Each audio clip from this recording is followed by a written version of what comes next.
En 1945, les soldats américains rentrent dans la maison d'Himmler, prennent tout ce qui reste et sont censés rendre tout ce qu'ils ont trouvé dans la maison aux autorités américaines. Comme dans tous les régions post-guerre, il y a des soldats qui voient un vase, une fleur, un tapis, qui ne rendent pas aux autorités, qui gardent et qui vendent ou qui échangent au par après. Et il y a une partie de ces écrits et de ces journaux intimes qui ne rendent pas aux autorités, qui gardent, qui pendant 15 ans ont un parcours qu'on ne sait pas exactement et on ne va jamais savoir, qui passe de main en main, de marché aux puces à marché aux puces, et qui en 1960 arrive chez Chaim Rosenthal, un Israélien qui habite à Tel Aviv, et qui, à partir de 1960 jusqu'en 2006, les garde dans un coffret noir en dessous de son lit. En 2006, son fils finalement arrive à le convaincre qu'il est temps de se débarrasser de cette caisse, et son fils qui enseigne à l'université de Tel Aviv en parle à un psychiatre de l'université de Tel Aviv qui me connaît, qui me téléphone. Je vais voir la caisse noire avec lui, et après 1 mois et demi, je décide que ça vaut la peine au moins de commencer à fouiller dans tout ça et d'essayer d'en faire un film. Absender, Königlich Bayerischer Gymnasiallehrer Gebhard Himmler. Durchlauchtigster Prinz, gnädigster Prinz und Herr, nachdem ich mit Herrn Stadtpfarrer von St. Anna gesprochen habe, gestattet ich mir die untertänigste Mitteilung, dass der Herr Stadtpfarrer die Taufe unseres kleinen Heinrich am Samstag, dem 13. des Monats vornehmen wird. Il y a une fascination évidente, je pense, chez tout le monde, mais sûrement chez moi, de caractéristiques extrêmes, le bien, le mal, l'amour, la haine. Donc il y a une curiosité de comprendre, d'essayer de comprendre, même si on sait, dans l'absolu, on sait qu'il n'y a pas de réponse absolue au mal et d'où vient le mal. Il y a l'attirance et la curiosité d'essayer de comprendre, d'avoir encore quelques points de réflexion. Donc c'est ça qui m'a attirée chez un caractère comme Himmler. En général, il y a des caractères de grands hommes qui ont changé l'histoire parce qu'ils étaient bons, parce qu'ils ont fait des bonnes choses. Et alors on est attiré par les lire, par les analyser, par les comprendre.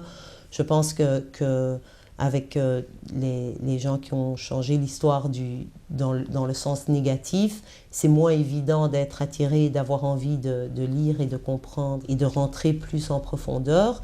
Mais une fois qu'on surmonte le malaise d'un caractère comme Himmler qui a changé l'histoire du point de vue négatif, c'est autant intéressant et c'est si pas plus important parce que c'est beaucoup plus difficile et c'est beaucoup moins évident de plonger dans un personnage comme Himmler que de plonger dans un personnage comme Einstein ou comme Kissinger ou comme des personnages qui sont beaucoup plus attirants. Wir Landsknechte des deutschen Freiheitskampfes sollten eigentlich einsam und verfemt bleiben.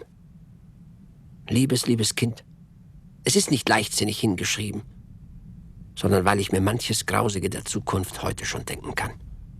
Ça a été écrit sans aucun but de publication. Donc c'est ce qui nous donne l'accès à l'intérieur de Himmler. Et si l'intérieur de Himmler est ce qu'il apparaît dans le film, c'est parce que c'est ce que c'est.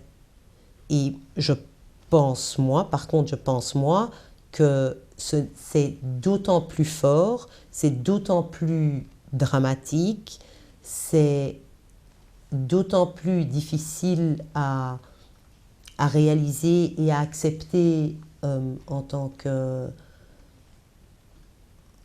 qu'être humain bon, qui ne font pas les choix que Himmler a fait, parce que en effet, il n'y a rien qui explique l'antisémitisme, il n'y a rien qui explique pourquoi éventuellement il a fait ce qu'il a fait. Il est violent et il n'y a rien qui l'explique. Et pourquoi il devient très violent? Parce qu'il y a Hitler, parce qu'il y a une situation économique et politique et un peuple, et parce que la réalité permet à quelqu'un comme Himmler de faire les choix qu'il a fait, d'être un personnage important et de prendre le pouvoir et de faire tout ce qu'il a fait. Donc cette violence, elle me sert en tant qu'outil cinématographique, mais elle est terriblement réelle. Et c'est ce qui rend tout ça encore plus difficile à accepter et à gérer. Il n'y a pas de raison pour laquelle Himmler a fait ce qu'il a fait. Der Reichsführer SS verkündet, das erste Konzentrationslager bei Dachau errichtet. Die neue Heimat für 5000 kommunistische und sozialdemokratische Volksschädlinge.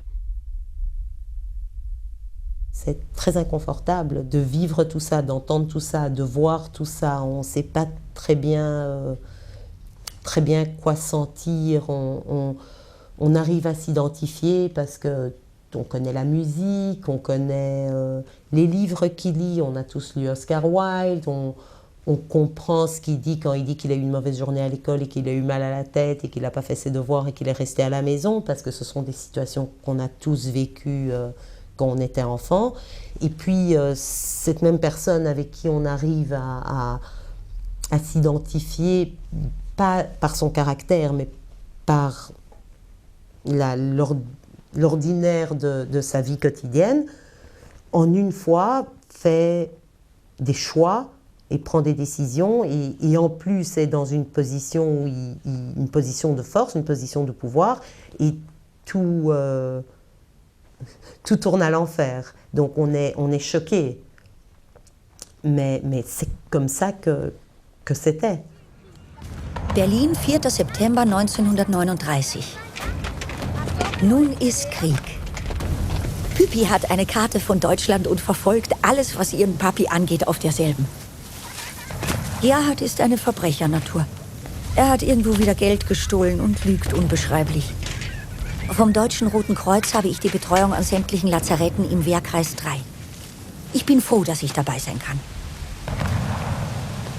Ce qui était important pour moi, c'était pas de prouver que la Deuxième Guerre mondiale s'est passée ou d'apporter quelque chose de nouveau à l'histoire, mais de raconter l'histoire d'un personnage qui finalement vient d'une petite moyenne bourgeoisie, qui est une famille normale, qui représente beaucoup plus qu'une famille allemande. C'est une famille, c'est un film sur la condition humaine, sur les êtres humains, sur des choix. Donc la guerre, tant qu'elle n'est pas là, elle n'est pas là.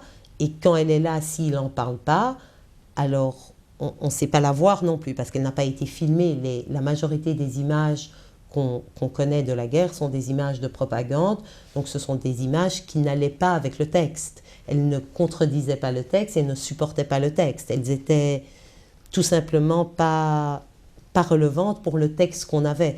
Donc ça nous a poussé à aller chercher des images personnelles, des images d'amateurs, des images qui pourraient nous apprendre plus et nous ouvrir l'esprit sur le texte avec lequel on a travaillé. Et pour moi, la guerre, elle est tout le temps là. Elle est tout le temps là. À partir du moment où il y a la guerre, elle est là. La fille d'Himmler, un dimanche après-midi, va faire un pique-nique au camp de concentration de Dachau. Donc la guerre, elle est là. Et les images qu'on aimerait voir, elles n'existent pas. Elles existent seulement en reconstruction. Elles existent seulement filmées après la guerre. Ou des images de propagande.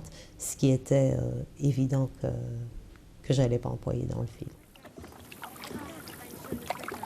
Heute fuhren wir ins SS-Konzentrationslager nach Dachau. Mutti, Tante Lydia, Tante Frieda, Röschen, Inge Hammerl und ich. Ce que nous avons fait est un film de cinéma qui est historique, mais qui n'est pas là pour prouver des faits historiques ou qui n'est pas là pour éduqué d'une façon académique. Que s'est-il passé entre 1900 et 1945? C'est pas pour ça que c'est pas important, c'est pas pour ça que c'est pas dans le film. D'ailleurs, il y a les cartons pendant le film est divisé en chapitres, donc les faits historiques et le développement de Himmler est là, mais le but n'est pas un but... Je ne suis pas historienne, donc l'approche n'est pas une approche qui est censée éduquer des gens qui ne savent rien de la Deuxième Guerre mondiale.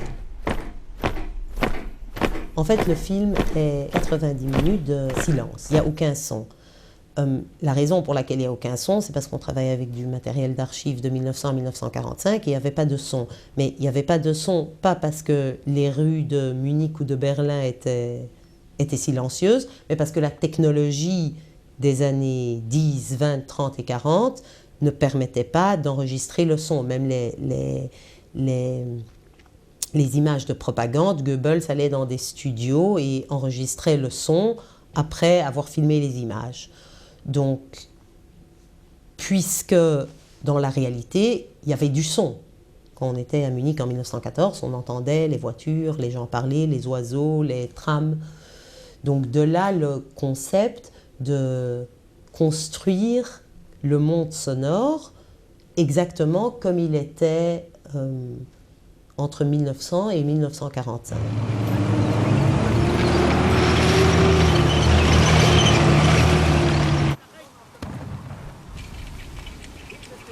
Mein lieber Guter, Püppi, sie wird doch erst 12 Jahre, sodass sie sich den Krieg noch nicht vorstellen kann.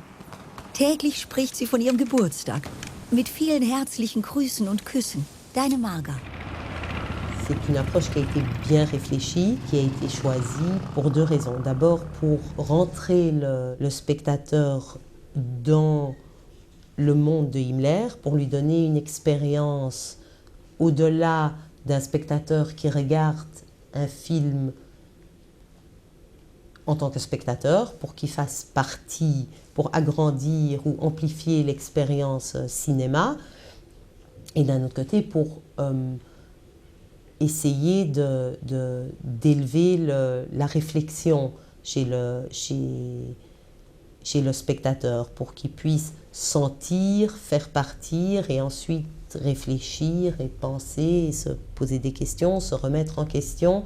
Donc les techniques qu'on a utilisées sont des techniques de cinéma, donc dans un sens de fiction, mais fiction ne veut pas dire irréel ou faux.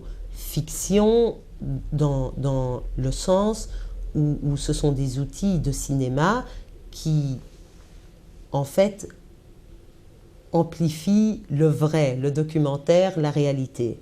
Wir alle können nur eingestreben haben, dass man einmal über uns sagt, diese deutschen Offiziere, diese deutschen Soldaten, diese deutschen Generale, sie waren anständig. Il y a des images dans le film qui, à la base, sont en couleur, parce qu'il y avait les familles, même dans les années 20 et dans les années 30, les familles très très riches avaient des négatifs couleurs et filmaient en couleur. On les a passés au noir et blanc pour la simple raison que puisque le noir et blanc dans notre cerveau est le passé, si jamais il y avait une partie en noir et blanc et une partie en couleur, le spectateur d'abord se demanderait pourquoi, et ensuite les images en noir et blanc feraient partie du passé. Mais il faut une continuité, donc c'est ou en couleur ou en noir et blanc, et s'il n'y a pas de raison de passer au noir et blanc, donc c'est pour ça que la majorité des images sont en noir et blanc, donc on a dû rester au noir et blanc. Si j'avais eu le budget de faire tout le film en couleur, j'aurais fait tout le film en couleur, parce que, de nouveau, l'arbre à Munich en 1920 était vert, il n'était pas gris. C'est pour des raisons technologiques qu'il est gris, donc noir et blanc. Mais en fait, il est vert. Mais ça, ce sont des autres budgets et tout colorisé aurait coûté beaucoup, beaucoup trop cher. Donc la couleur à la fin est pour différencier le point de vue de Himmler et le point de vue du monde. Jusqu'à maintenant, ça a été filmé par des Allemands, par des nazis, par des familles du même niveau socio-économique que Himmler. Et là, c'est filmé par le point de vue et par les Américains, le monde, les Alliés. C'est ce que tout le monde voit. Pas tout le monde voyait les jardins du camp de concentration de Dachau. Au contraire, la majorité des gens qui rentraient à Dachau voyaient le camp de concentration et les travaux forcés et la famine et toutes les horreurs. Les gens, je veux dire les prisonniers. Il n'y avait pas de caméra qui rentrait. Mais Himmler et la fille d'Himmler, quand elle a été au camp de concentration de Dachau, elle était dans les jardins de Dachau, elle a fait un pique-nique, elle a bien mangé. Donc c'est son point de vue. À la fin du film, une fois que les portes des camps de concentration s'ouvrent, c'est le point de vue le nôtre, du monde.